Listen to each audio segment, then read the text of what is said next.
Frères et sœurs bien-aimés, nous rendons grâce à Dieu de ce que, encore une fois, lui accorder nous l'opportunité que nous sommes capables de retrouver nous sur cette ligne pour que nous nourrissions de sa propre parole. Parce que la parole de Dieu, nous considérons comme la nourriture spirituelle de l'âme. Donc, nous encore à l'étude de la lettre que Jude t'a adressée à ceux qui sont appelés, à ceux qui sont aimés en Dieu le Père et également à ceux qui sont gardés pour Jésus-Christ. Au cours des études précédentes, nous te dit que Jude lui-même l'identifiait en tant que serviteur de Jésus-Christ, alors que Jude est le fils de Marie. Donc, normalement, il est le demi-frère de notre Seigneur Jésus-Christ. Mais Jude, il était préféré présenter tête en tant que serviteur, vu que les tenants sous même toit, vivent ensemble avec le Seigneur, mais les pas rendre compte que l'été dans la présence de Dieu. Et nous avons gagné d'autres études, et surtout la dernière que nous avons fait, nous avons parlé des principales causes qui t'ont porté Jude à écrire au sujet de notre salut commun. Et nous avons parlé des déclencheurs qui t'ont porté Jude au point que t'es senti obligé de nous exhorter à combattre pour la foi. Nous t'ai dit que Jude, il était au courant d'informations alarmantes parce que dans mi-temps chrétien te gagné de monde qui infiltré des instigateurs de fausses doctrines.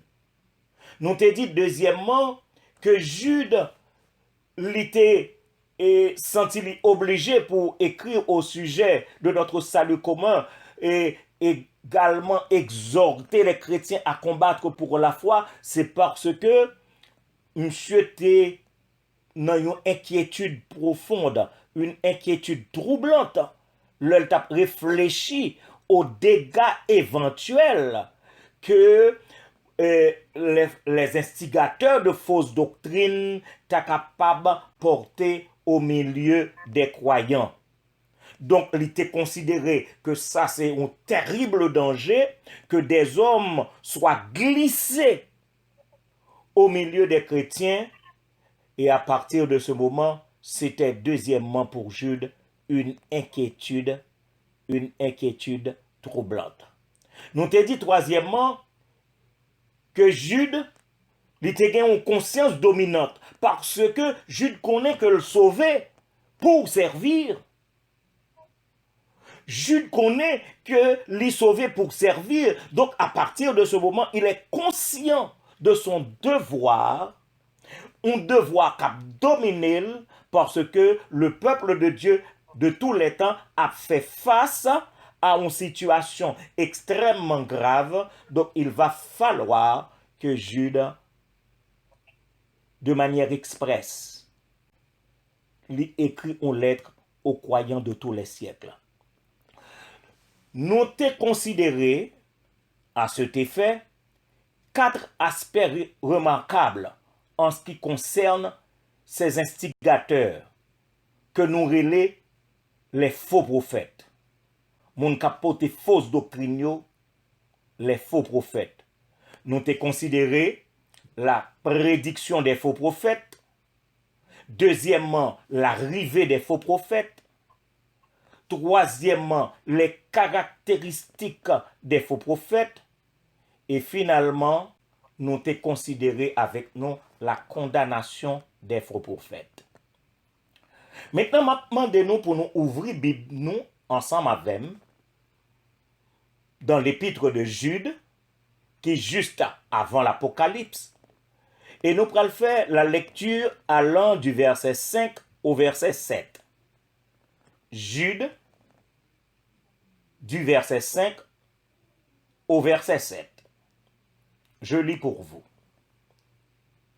Je veux vous rappeler, à vous qui savez fort bien toutes ces choses, que le Seigneur, après avoir sauvé le peuple et l'avoir tiré du pays d'Égypte, fit ensuite périr les incrédules, qu'il a réservé pour le jugement du grand jour, enchaînés éternellement par les ténèbres, les anges qui n'ont pas gardé leur dignité, mais qui ont abandonné leur propre demeure. Que Sodome et Gomorrhe et les villes voisines qui se livrèrent comme eux à l'impudicité et à des vices contre nature sont donnés en exemple, subissant la peine d'un feu éternel. Nous avons que nous prêter toute attention à ces trois versets que je viens de lire. Les versets 5, 6 et 7. Je vais lire beaucoup plus rapidement et m'espérer que nous-mêmes, puisque la Bible nous ouvrit, n'a laissé nous pénétrer par les pensées que Jude a formulées à travers de ces trois versets. Il dit, je veux vous rappeler, à vous qui savez fort bien toutes ces choses, que le Seigneur, après avoir sauvé le peuple et l'avoir tiré du pays d'Égypte, fit ensuite périr les incrédules, qu'il a réservé pour le jugement du grand jour, enchaînés éternellement par les ténèbres, les anges qui n'ont pas gardé leur dignité, mais qui ont abandonné leur propre demeure. Que Sodome et Gomorrhe et les villes voisines, qui se livrèrent comme eux à l'impudicité et à des vices contre nature, sont donnés en exemple, subissant la peine d'un feu éternel. De ces trois versets, il y a un point théologique que nous aimé aborder avec nous. Parce que l'analyse de ce passage, nous avons dit que le portait nous à considérer profondément, et cela à la lumière du Saint-Esprit, ça que nous sommes capables de relayer, prêtez attention nous, l'équilibre systématique de l'écriture. Moi dit que, à la lumière du Saint-Esprit, nous allons considérer l'équilibre systématique de l'écriture. Parce que nous voulons que tout le monde comprenne, que tout le monde admette que pas de contradiction dans la Bible. M'a redit samedi là. Nous voulons que nous tous cap côté nous arrivions à reconnaître, accepter, admettre que pas de contradiction dans la Bible. Moi reconnais que tout le monde qui a fait lecture courante, tout le monde qui a fait considération de manière littérale, après le retrouver à travers les Saintes Écritures, ça que m'ta relé des points de tension. M'a redit samedi pour nous suivre très bien. Il n'y a pas de contradiction dans la Bible. Bien dans la Bible des points de tension que le Saint-Esprit a arrivé permettre que nous comprenions très facilement et sans grande difficulté, si toutefois que nous prenons le Saint-Esprit de Dieu pour guide, pour professeur, pour conseiller. Alors, pour qui ça me dit ça?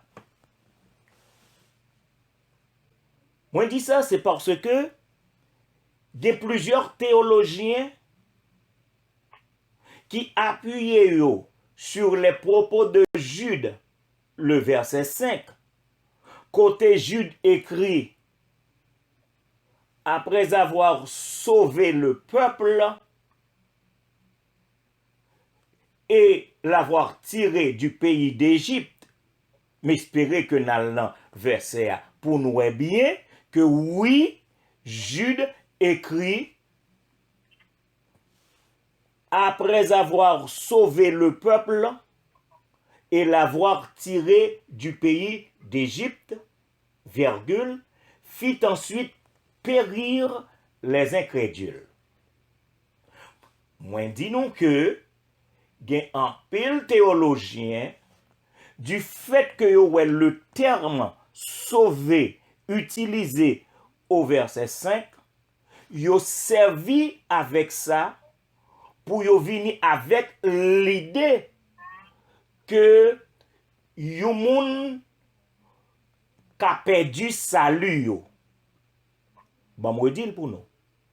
Quand pile théologien qui chita sous Jude le verset 5, puisque là, il est écrit, après avoir sauvé le peuple et l'avoir tiré du pays d'Égypte, fit ensuite périr les incrédules, il a servi avec le terme sauver, pour dire moun nan te gen salut, et il a servi avec le terme périr, pour dire que moun nan capable perdu salut que l'était obtenu en Jésus-Christ.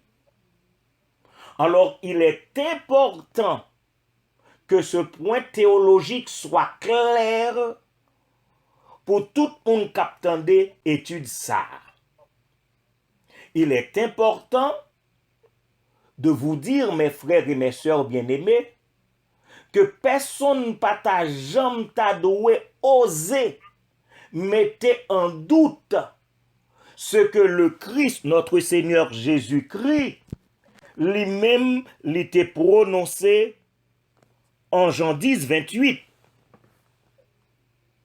En aller dans Jean 10, 28, pour nous joindre cette parole prononcée par notre Seigneur Jésus-Christ lui-même. Est-ce que yon moun ka mette en doute ça Jésus-Christ dit? Jean 10, 28. Jésus-Christ dit, je qui remplace Jésus-Christ, je leur donne la vie éternelle. Leur remplace les brebis du Seigneur. Je leur donne la vie éternelle. Et elles ne périront jamais.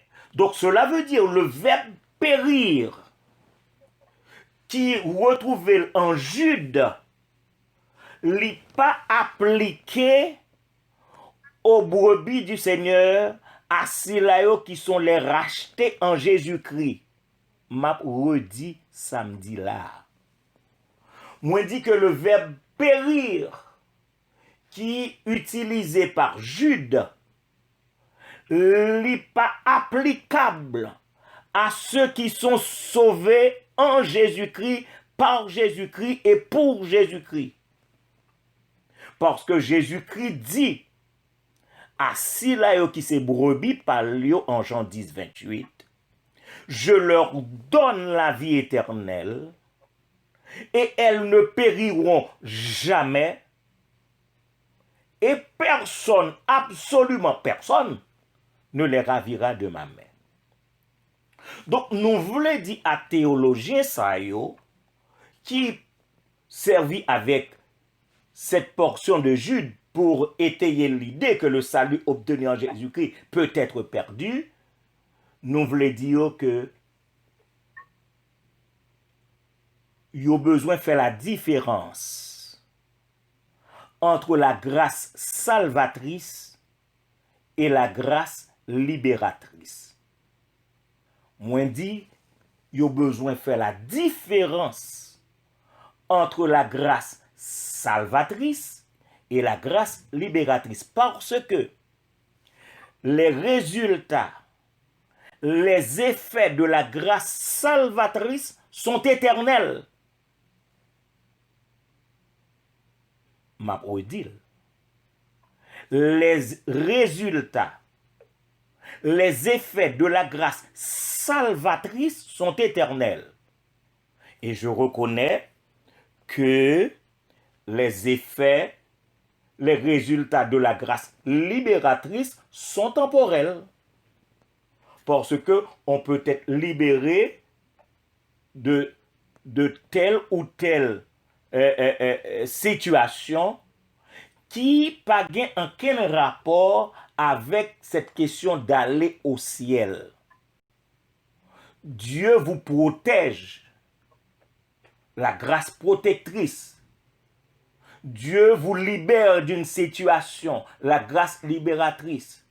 Parce que vous êtes dans une situation, dans le temps, dans une circonstance, dans cette vie, et bon Dieu protégez, bon Dieu libérez. Donc, il faut faire la différence entre la grâce salvatrice, la grâce et la grâce libératrice. Et je viens de mentionner pour vous aussi la grâce protectrice. Donc, mes frères et mes sœurs bien-aimés, en plein dans l'épître,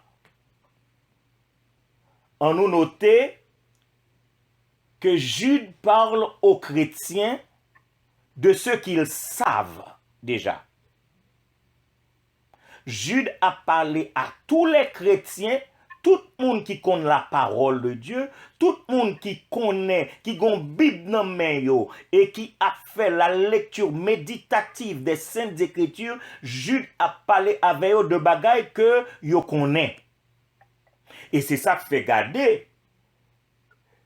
Jude commençait comme ça. Je veux vous rappeler. Besoin que nous soulignions le verbe utilisé par Jude. Je veux vous rappeler. C'est comme pour renforcer, nous avons dit, la certitude de ce que tous les chrétiens savent déjà. Gen bagay que nous connaissons déjà, m'a rappelé. Et nous prenons rendre compte que non seulement Jude utilisait le terme rappeler, nous prenons voir que l'ajouter à vous qui savez fort bien toutes ces choses. M'a dire. Non seulement l'utiliser le verbe rappeler, qui notifiait bien que son rappel l'a fait à eux-mêmes, l'y ajouter pour renforcer cette certitude. Il dit à vous qui savez fort bien. Nous comprenons. Il n'a pas dit à vous qui savez bien. À vous qui savez fort bien toutes ces choses. Donc, nous sommes capables de dire que cette partie que inclut là, cette phrase intercalée, c'est l'idée secondaire à côté des idées principales que Jude voulait mettre les chrétiens de tous les temps au courant. Donc, il est ici question pour Jude de réveiller le savoir. Je dis bien réveiller le savoir. Réveillez-nous pour mettre en évidence ça que nous connaissons déjà. Alors, nous sommes capables de poser la question à savoir de quoi exactement, de quelle chose Jude tient à raviver la mémoire. De quoi exactement? De quelle chose Jude tient à raviver la mémoire? Parce que, songez-nous que il y a une idée secondaire à côté d'idées principales. Nous allons noter que dans cette portion de l'écriture, les trois versets, les versets 5, 6 et 7, c'est une phrase de 94 mots, une phrase de 94 mots, séparés seulement par des virgules et des points-virgules. Donc là, Jude fait une phrase extrêmement longue. Et ça va interpeller nous à saisir la triple considération que Jude fait. Jude fait trois considérations. Il dit, je veux vous rappeler, premièrement, que le Seigneur, après avoir sauvé le peuple, grâce libératrice, et l'avoir tiré du pays d'Égypte, explication de cette libération. Gardez bien, que le Seigneur, après avoir sauvé le peuple, grâce libératrice, nous sommes en situation en Égypte, moi fait nous grâce, me retirer nous. Et c'est ça que fait Jude ajouter, parce que lui-même encore lui donne explication de cette libération et l'avoir tiré du pays d'Égypte. C'est là me retirer nous, c'est là me délivrer nous, c'est là me libérer nous. Et c'est ensuite, fit ensuite périr qui? Les incrédules. Donc, nous venons gagner une première idée principale que Jude formulait, on est dans ces 3 versets. Maintenant, la deuxième idée principale. Nous allons voir que Jude dit qu'il a réservé pour le jugement du grand jour. Ah, ça doit attirer l'attention. Jude fait référence au jugement du grand jour. De quel jugement Jude a parlé?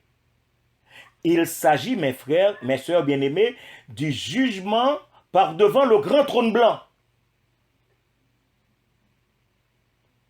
Et nous sommes capables d'explication un peu plus loin. Qu'il a réservé pour le jugement du grand jour. Je dis bien qu'il s'agit du jugement du grand trône blanc parce que le jugement par devant le tribunal de Christ, c'est pour seulement les chrétiens. Jugement par devant le tribunal de Christ, c'est pour les chrétiens après l'enlèvement, par devant le tribunal de Christ. Tandis que jugement du grand jour, dont Jude fait référence dans ces 3 versets, il a parlé de jugement du grand trône blanc parce que, gardez bien, on a espéré que la Bible nous ouvrait devant nous et nous parlons qu'il a réservé pour le jugement du grand jour, enchaîné, suivez-moi, oui, enchaîné éternellement par les ténèbres. Cela veut dire, si là, parce que tout à l'heure, Mbral dit nous qui est ça, qui enchaîné éternellement par les ténèbres. Cela veut dire que si là, sont enchaînés éternellement par les ténèbres, il n'y a pour eux, ça veut dire pas gain pour eux, aucune possibilité de repentance ni de conversion. Parce que yo enchaîné éternellement par les ténèbres. Et qu'on y a Jude pour identifier yo, il dit les anges qui n'ont pas gardé leur dignité, mais qui ont abandonné leur propre demeure. Donc nous rendons compte que l'homme dit nous que dans cette deuxième idée principale formulée par Jude, là où il a écrit qu'il a réservé pour le jugement du grand jour, jugement du grand trône blanc, enchaîné éternellement par les ténèbres, cela veut dire aucune possibilité de repentance ni de conversion. Les anges qui n'ont pas gardé leur dignité, mais qui ont abandonné leur propre demeure. Ça, c'était la deuxième idée principale que Jude formulait dans ces 3 versets. Alors, en effet, mettez entre parenthèses pour nous que certains théologiens pensent que le péché de ces anges-là, que leur péché est celui que les anges auraient pris des femmes,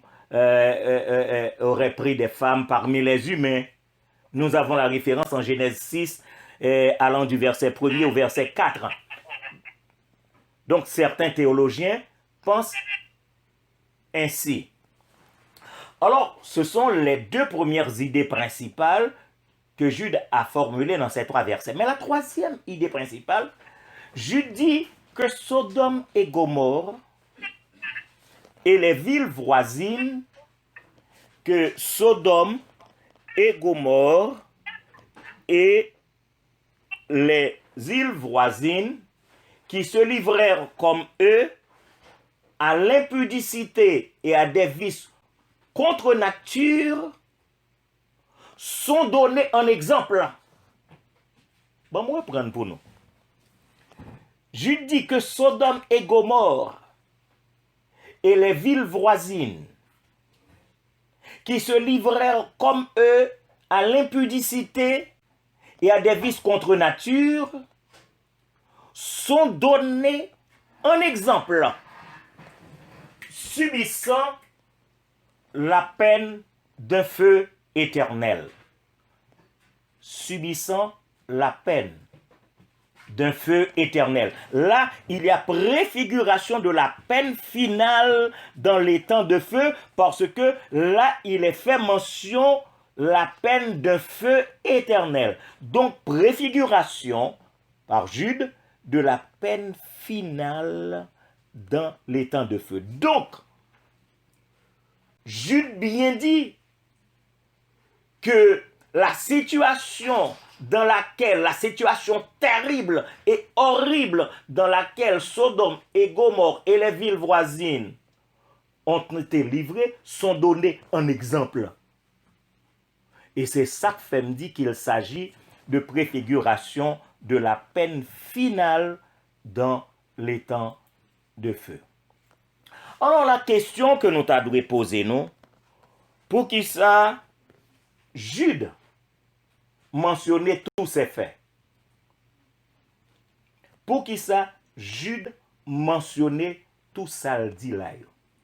C'est parce que du judaïsme au christianisme,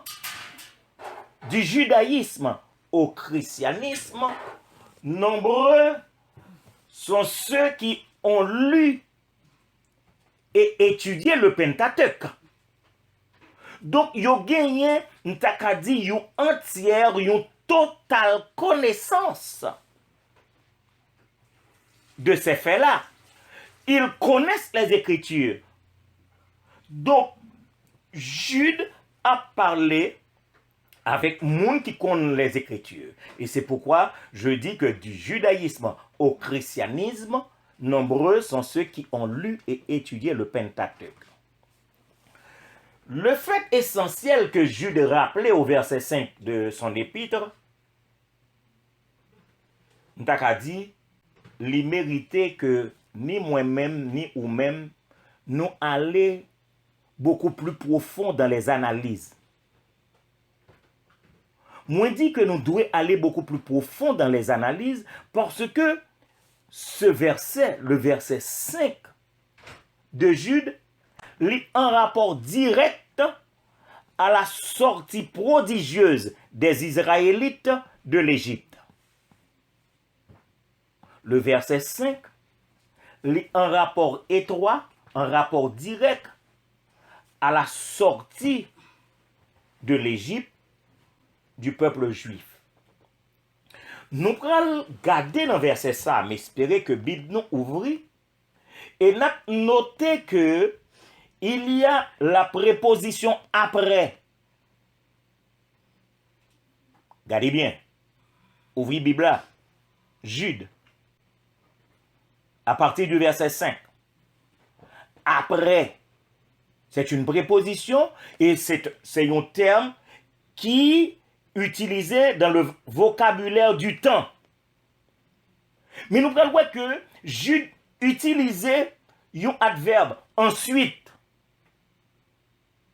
qui marquait la postériorité d'un fait par rapport à un autre. Cela veut dire que bon bagay qui t'est arrivé avant et vin l'autre bagay qui arrivé après. Bon, prêt pour nous. Jude utilisait deux termes d'importance. Après, terme appartenant au vocabulaire du temps, et ensuite l'adverbe qui marquait la postériorité d'un fait par rapport à un autre. Alors Jude écrit, le Seigneur, après avoir sauvé le peuple, nous après, fit ensuite périr les incrédules. Donc, gon bagay qui fait, gon l'autre qui vient fait après elle. Là, prêtez m'attention, non. Parce que peut-être, certains, t'as capable de croire que les incrédules, c'est pas, c'est peut-être égyptien, puisque c'est égyptien qui est péri, noyé dans la mer. Non. Cela ne se réfère pas aux Égyptiens qui furent noyés à la mer, mais de préférence aux enfants d'Israël qui t'ont perdu la vie au fil du temps dans le désert. Nous rendons compte, il y a un après et un ensuite. Si on après et un ensuite, normalement, il faut que tu aies un avant. Et n'a pas le chercher avant. Yo. Et là, prêtez attention nous. Nous songez que le peuple d'Israël, c'est le peuple de Dieu. Nous songez toutes les promesses que Dieu a fait au peuple d'Israël. Tout ça que t'a dit Abraham, on a noté premièrement que Dieu a tenu parole en faisant sortir Israël de l'Égypte à main forte et à bras étendus. Bon Dieu te promet et le fait. Dieu a tenu parole. Il fait Israël sorti en Égypte à main forte et à bras étendus. Et nous tous cap côté maintenant, nous connaissons les Saintes Écritures, vous connaissez l'histoire. Deuxièmement, on nous reconnaît que Dieu a usé de sa miséricorde. Et besoin que nous soulignions le terme que j'utilise ici, miséricorde. Dieu a usé de toute sa miséricorde en prenant soin du peuple dans le désert. 40 ans dans le désert, nous connaissons l'histoire mieux que moi. Bon Dieu prend soin yo. Troisièmement, tout ça c'est avant. Parce que c'est bagaille que bon Dieu t'a dit que l'a fait. C'est bagaille que bon Dieu te promet au peuple d'Israël. Cela veut dire l'avant, ce sont les promesses de Dieu. Besoin de nous noter troisièmement. Bon Dieu te connaît très très bien, très clairement que le peuple atapral agit, Jean agia dans le désert. Mais avant, bon Dieu t'a quand fait promesse à Abraham. Il t'a quand fait promesse au peuple d'Israël. On nous note quatrièmement, Dieu savait fort bien et très clairement que l'icône sac pour arriver et qu'il fera périr les incrédules au désert. Oui, nous tous cap suivre là, nous connaissons combien de monde qui est rentré de ces milliers, je ne sais combien, qui t'est quitté le pays d'Égypte. Vous savez fort bien combien d'en yo qui rivaient à Canaan. Donc, bon Dieu, dans son omniscience, il savait qu'il allait faire périr les incrédules au désert. Mais bon Dieu, avant, il t'a fait promesse. Dieu savait, comme je viens de le dire, et c'est cinquièmement, le nombre exact de ceux qui fouleraient le sol de Canaan. Donc, nous qu'à reconnaître que bon Dieu fait, ça a été proposé que l'a fait. En dépit du comportement prévisible, je parle de comportement prévisible des Israélites de par l'omniscience de Dieu. Bon Dieu te connaît. Toutefois, Dieu a tenu la promesse de la terre promise. Mais les deux mots, mes frères, les deux mots, après et ensuite, sont les deux battants. Les battants qui ouvrent la porte au temps de règlement des comptes. Cela veut dire que bon Dieu a toujours qu'un promesse. Mais règlement de compte là, l'a fait quand même. Battre pour pas arriver dans le règlement de compte avec bon Dieu. Les promesses faites à tous ses serviteurs seront tenues. Ce que sa bouche a dit, sa main l'accomplira. Toutefois, les règlements de compte se tiendront. Donc, mes frères et mes sœurs bien-aimés, d'autant de gens étaient-ils des milliers, des millions, je ne sais, Dieu le sait, qui quittèrent l'Égypte pour le voyage vers la terre promise. Est-ce que nous qu'à compter combien dans mi-temps yo qui étaient livrés au fétichisme et à l'idolâtrie? Est-ce que nous qu'à compter dans mi-temps yo combien qui étaient imposés à tête yo une certaine discipline? Je parlerai tout simplement même de discipline morale. Est-ce que nous qu'à compter dans mi-temps yo combien qui te soumettent désir yo au contrôle strict et rigoureux? Je pose des questions sur lesquelles nous avons bien temps pour nous venir. Quatrième question, combien dans mi-temps yo qui te été face aux nombreuses épreuves que vous avez fait? Combien dans yo qui te été ferme et inébranlable? Combien dans yo qui te fixé les yeux de leur cœur à la terre promise? Combien dans yo qui te été fidèles à celui qui les a délivrés? Combien dans yo qui te fléchi, qui te courbé les chines face aux pressions que tu as fait face? En effet, mes frères et mes sœurs bien-aimés, les questions que je viens de poser, est-ce que nous pas t'a posé à tête pas nous-mêmes qui vivons dans le temps ça?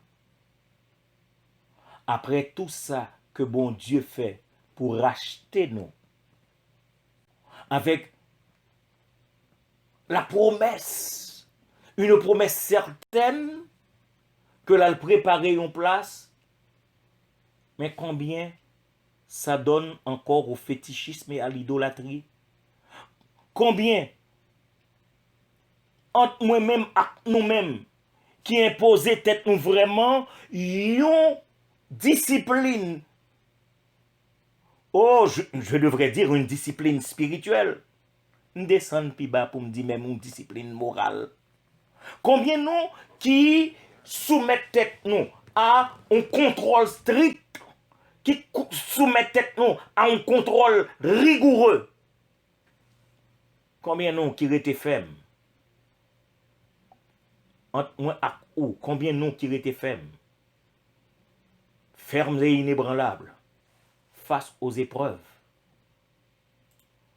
Entre moi et ou, combien nous qui fixent ses yeux nous vraiment vers cet héritage éternel que le Seigneur dit nous que l'a préparé pour nous? Combien qui étaient fidèles après que le Seigneur finit délivrer nous? Combien qui fléchit face aux pressions que nous avons fait face? Songez que d'entre tous ceux qui sortirent de l'Égypte, seuls, je dis bien seuls, Josué et Caleb, t'es mettre pieds en la terre promise. Et pour quelle raison? Parce que la plupart d'entre eux ne furent point agréables à Dieu, puisqu'ils périrent dans le désert. 1 Corinthiens 10, le verset 5. Je reprends ce passage de l'Écriture. 1 Corinthiens 10, le verset 5. La plupart d'entre eux ne furent point agréables à Dieu puisqu'ils périrent dans le désert. Maintenant, nous rendons compte la grâce libératrice que vous avez gagnée, pas garantie de la grâce salvatrice. M'a redit samedi là. La grâce libératrice, la grâce protectrice ne garantit à personne la grâce salvatrice. Parce que pour la grâce salvatrice, il faut être en Jésus-Christ. Ce sont ceux qui sont appelés, ceux qui sont en Dieu, le Père, et ceux qui sont gardés pour Jésus-Christ. Est-ce que les a compté monde qui pour Jésus, yo ka compté ou la donne? Alors, la question que nous prenons poser, qui est en rapport au péril des incrédules, sûrement vous brûlez du désir de savoir quel péché valurent au peuple un si triste sort que le Seigneur fait au péri depuis dans le désert là. Le péril des incrédules. Ce sera l'objet de la prochaine étude. Mais bah nous les grands points. Les murmures répétés, murmures répétés du peuple d'Israël. Deuxième grand point que nous va ouais, l'indulgence envers soi. Oh, je sais ce que je dis quand j'utilise ce terme, l'indulgence envers soi, provoquée par l'appétit, valeur et le remords. Mais espérez que la prochaine étude nous prend là pour nous rendre compte qu'il s'agit d'indulgence envers soi, provoquée par l'appétit et deuxièmement par le remords. Et troisièmement, l'abandon du Dieu vivant et vrai. Quatrièmement, la débauche avec les filles de Moab. Et cinquièmement, l'insolence, je dis bien l'insolence, de tenter qui? De tenter Dieu pour l'éprouver. Donc cela veut dire que vous avez le canevas pour la prochaine étude. Parce que, mes frères et mes sœurs, le péril des incrédules,